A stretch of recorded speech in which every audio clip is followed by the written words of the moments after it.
भारत माता की, भारत माता की, भारत माता की। वंदे वंदे वंदे। अटल बिहारी वाजपेयी, अटल बिहारी वाजपेयी, अटल बिहारी वाजपेयी।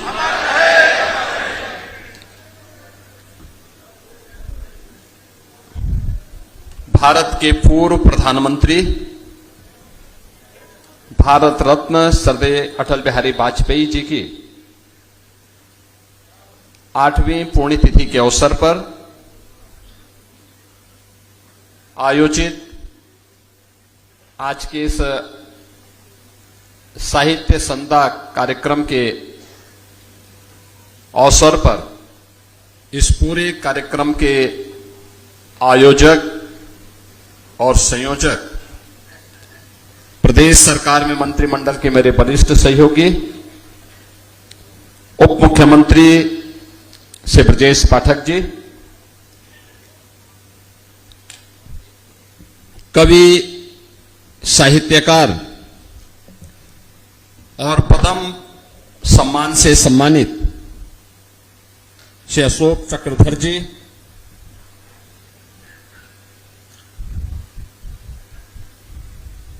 प्रदेश सरकार में मंत्रिमंडल के मेरे सहयोगीगण, चौधरी भूपेंद्र सिंह जी, दारा सिंह चौहान जी, दयाशंकर मिश्रा दयालु जी, दयाशंकर सिंह जी, लखनऊ की महापौर श्रीमती सुषमा खड़कवाल जी, माननीय सांसद श्री अमरपाल मौर्य जी, माननीय सांसद ब्रजलाल जी, पूर्व सांसद अशोक वाजपेयी जी, सभी माननीय जनप्रतिनिधिगण और स्वर्गीय अटल बिहारी वाजपेयी फाउंडेशन से जुड़े हुए सभी पदाधिकारीगण और उपस्थित बहन और भाइयों,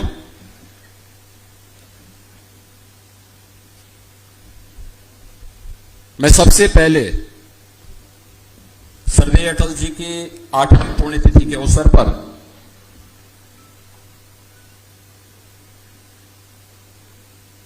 उनकी स्मृतियों को नमन करते हुए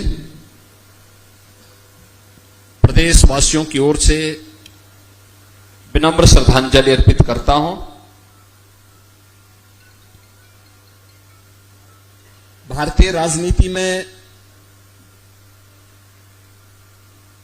6 दशक से अधिक का कार्यकाल, एक लंबे समय तक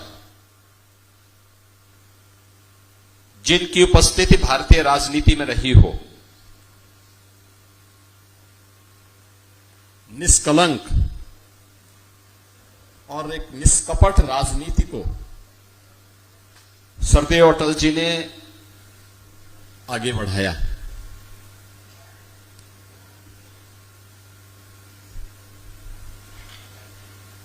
राजनीति केवल सत्ता प्राप्त करने का माध्यम नहीं, राजनीति सेवा का, समर्पण का, मूल्यों और आदर्शों पर आधारित होनी चाहिए, ये आग्रह स्वर्गीय अटल जी का रहा है। और यही कारण रहा है कि किसी भी दल के लोग रहे हों, किसी भी पक्ष के लोग रहे हों, उन्होंने सदैव स्वर्गीय अटल जी की मुक्त कंठ से प्रशंसा की है। और अटल जी का जो दूसरा पक्ष था वह था राष्ट्र प्रथम का भाव।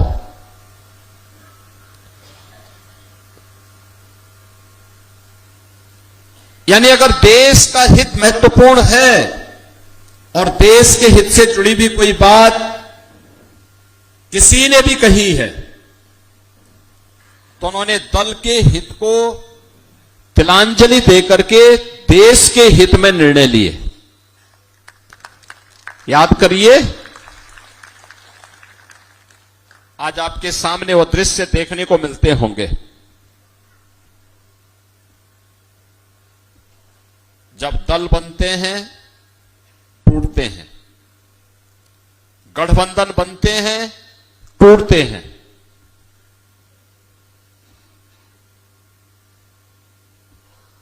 क्षणिक से स्वार्थ के लिए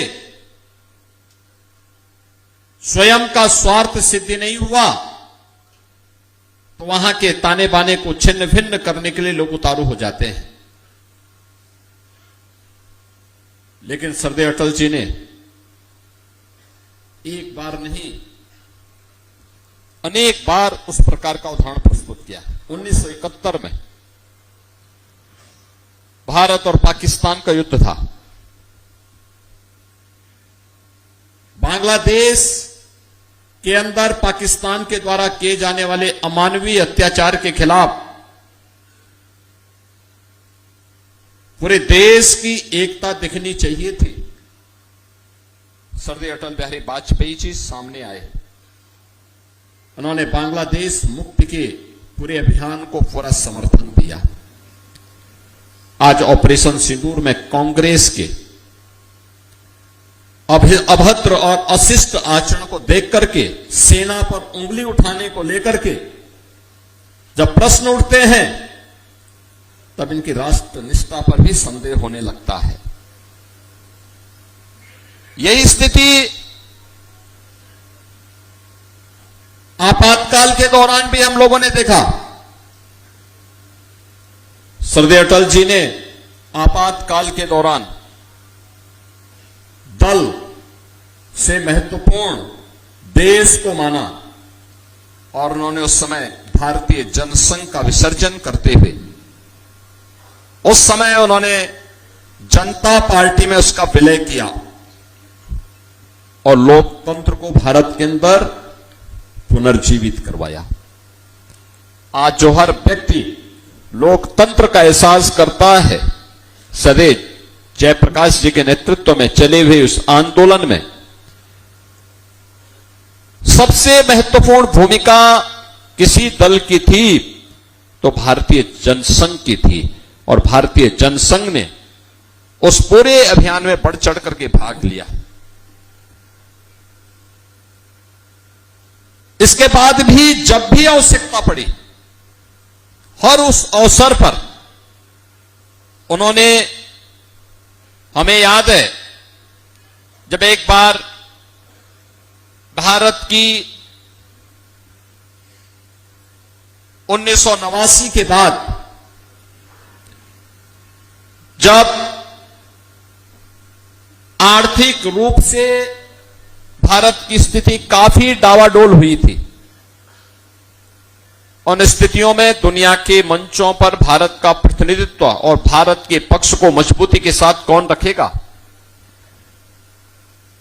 नेता विरोधी दल के रूप में अटल जी को दायित्व दिया गया। लोगों ने उनसे पूछा कि भाई विरोधी दल का काम तो सत्ता पक्ष पर आरोप प्रत्यारोप करना होगा, आप कैसे भारत का प्रतिनिधित्व कर पाएंगे? उन्होंने कहा नहीं, ये मेरे देश से जुड़ा हुआ मुद्दा होगा, वैश्विक मंच पर भारत के हित में जो मुद्दा होगा मैं वही बात वहां पे कहूंगा। और सरदार अटल बिहारी वाजपेयी ने दुनिया के अंदर, दुनिया के मंचों पर भारत को प्रतिनिधित्व देकर के नेता विरोधी दल के रूप में भी देश के हितों को ही संरक्षित देते हुए वहां पर अपने वक्तव्यों को रखा था।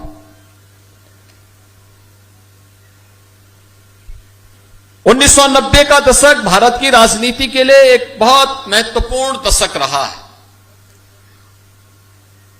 अस्थिरता का एक दौर चला था।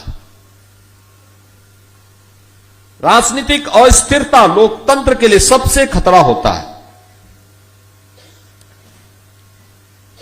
सुशासन के मार्ग में सबसे बड़ी बाधा होती है।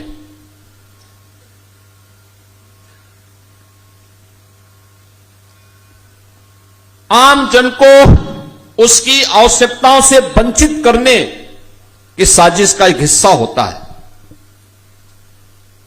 आपने देखा होगा, नवासी के बाद 91, फिर 96, फिर 98, फिर 99, लगातार चुनाव चुनाव चुनाव चुनाव। राजनीतिक अस्थिरता को स्थिरता में बदल करके समन्वयवादी राजनीति को आगे बढ़ाने का काम श्रद्धेय अटल बिहारी वाजपेयी जी ने किया। आज भारत के अंदर जो सुशासन दिखता है, आदरणीय प्रधानमंत्री श्री नरेंद्र मोदी जी ने 25 दिसंबर की तिथि को, श्रद्धेय अटल बिहारी वाजपेयी जी की जन्म तिथि को, देश के अंदर सुशासन दिवस के रूप में इसीलिए आयोजित करवाया क्योंकि राजनीतिक अस्थिरता से स्थिरता के दौर को लाना और सुशासन के लक्ष्यों को प्राप्त करना। 3 बार भारत के प्रधानमंत्री अटल जी थे। विदेश मंत्री के रूप में उन्होंने काम किया और एक निष्कलंक छवि के रूप में देश को उन्होंने अपना यशस्वी नेतृत्व दिया। कारगिल युद्ध में अटल जी के बारे में जो कहा जाता था कि कवि हृदय हैं, सहज हैं, सरल हैं, ये युद्ध लड़ पाएंगे। तो अटल जी ने कारगिल युद्ध के दौरान अपने दृढ़ इच्छा शक्ति का परिचय देकर के दुनिया को भारत का लोहा मनवाया था। याद करिए, उस समय अमेरिका के राष्ट्रपति भारत को बार बार कहते थे कि नहीं, आप एक बार अमेरिका आइए, भारत और पाकिस्तान मिलकर के इसका समाधान निकालें। अटल जी ने कहा, मैं भारत तब तक नहीं छोड़ सकता जब तक एक भी दुश्मन भारत की धरती पर रहेगा, भारत की सीमा के अंदर रहेगा। और पाकिस्तान दुम दबा करके कैसे जान की भीख मांगता था अमेरिका के अंदर, ये गिरा रहा था, ये दुनिया ने देखा है। ये अटल जी की दृढ़ इच्छा शक्ति का परिचय कारगिल युद्ध के दौरान भी देश ने देखा है। देश के अंदर इंफ्रास्ट्रक्चर कैसे होना चाहिए, या देश के अंदर अन्न योजना कैसे होनी चाहिए, देश के ग्रामीण क्षेत्र की अर्थव्यवस्था के लिए क्या कुछ किया जाना चाहिए, ये सब कुछ देन अटल जी की है। अटल जी ने अपने सार्वजनिक जीवन की शुरुआत डॉक्टर श्यामा प्रसाद मुखर्जी जी के साथ प्रारंभ किया था। कश्मीर में धारा 370 को समाप्त करने परमिट सिस्टम को समाप्त करने के खिलाफ उनका आंदोलन चला था। और आज आदरणीय प्रधानमंत्री जी के नेतृत्व में भारत कश्मीर को धारा 370 से मुक्त करते हुए श्रद्धेय अटल जी के उस सपने को, जो डॉक्टर श्यामा प्रसाद मुखर्जी ने तो सपना देखा था, वह सपना आज कश्मीर के अंदर साकार हुआ है। श्रद्धेय अटल जी के वे सभी विचार आज प्रासंगिक होते हुए दिखाई दे रहे हैं, जो उन्होंने अलग अलग समय में देश के लिए दिए हैं, समाज को एक नई प्रेरणा के रूप में गढ़े हैं, उसे आगे बढ़ने का काम किया है। आज के इस अवसर पर जब हम श्रद्धेय अटल जी की 8वीं पुण्यतिथि के अवसर पर यहां एकत्र हुए हैं, अटल जी की शताब्दी महोत्सव का वर्ष, और हमें प्रसन्नता है कि उन्हीं के आशीर्वाद से, आदरणीय प्रधानमंत्री जी के मार्गदर्शन में उत्तर प्रदेश सरकार ने इसी लखनऊ में, जिस लखनऊ ने 5 बार उन्हें सांसद चुना, इसी लखनऊ में राष्ट्र प्रेरणा स्थल श्रद्धेय अटल जी की स्मृतियों का एक जीवंत स्मारक आज लखनऊ में बना हुआ है। प्रदेश का पहला मेडिकल यूनिवर्सिटी श्रद्धेय अटल बिहारी वाजपेयी जी के रूप में इसी लखनऊ में स्थापित हो चुका है। सारे मेडिकल कॉलेजेस उसी से एफिलिएटेड हैं। उनकी प्रथम कर्मभूमि बलरामपुर बलरामपुर में सरदेव अटल जी के नाम पे मेडिकल कॉलेज का निर्माण युद्ध स्तर पर चल रहा है। नए सत्र में वहां प्रवेश भी प्रारंभ होंगे। उनका पैतृक जो आवास था, पैतृक जो गांव था, वह आगरा जनपद के बटेश्वर में, वहां पर सरदेव अटल जी की भव्य प्रतिमा के साथ ही एक म्यूजियम और स्मारक के निर्माण का कार्य वहां पे संपन्न हुआ है। उत्तर प्रदेश सरकार अपने दिवंगत नेता के प्रति उनके मूल्यों, उनके आदर्शों पर चलते हुए अपनी विनम्र श्रद्धांजलि अर्पित कर रही है।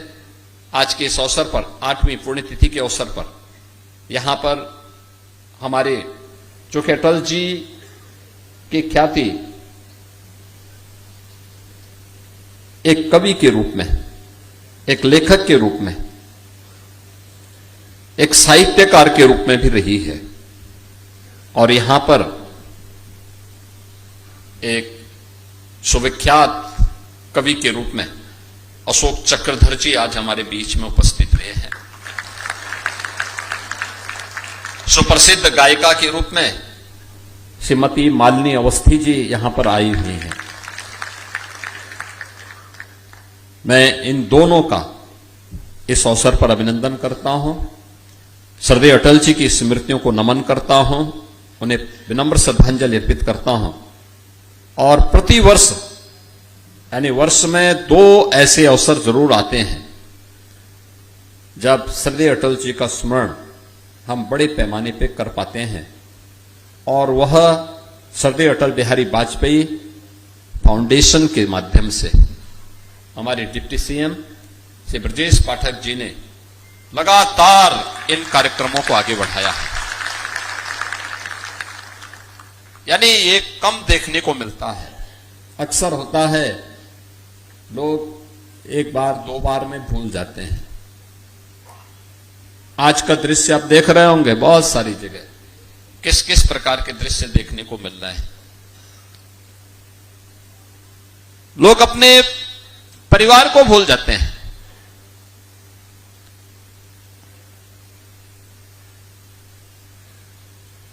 इस प्रकार के न्यूज हमें देखने को मिलते हैं। अपने विचार परिवार से जुड़े हुए और अपने ऐसे श्रद्धेय नेता जिन्होंने लखनऊ को, देश को एक पहचान दी हो, उस पहचान को इस कार्यक्रम के माध्यम से एक नई ऊंचाइयां प्राप्त हो रही हैं। मैं इस अवसर पर श्री ब्रजेश पाठक जी को, पूरे फाउंडेशन को इसके लिए हृदय से धन्यवाद देता हूं कि वह सरदेव अटल जी की स्मृतियों को इन कार्यक्रमों के माध्यम से अलग अलग साहित्यकारों को, कलाकारों को, कवियों को यहां आमंत्रित करके सरदेव अटल जी की स्मृतियों को जीवंत बनाए रखते हैं। मैं इस अवसर पर इस फाउंडेशन को हृदय से धन्यवाद देते हुए अपनी वाणी को विराम देता हूं। धन्यवाद। जय हिंद।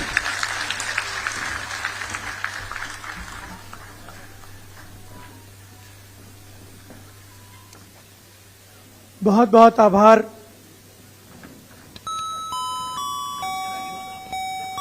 माननीय मुख्यमंत्री जी का सारगर्भित और प्रेरणादायी उद्बोधन हम सभी को प्राप्त हुआ।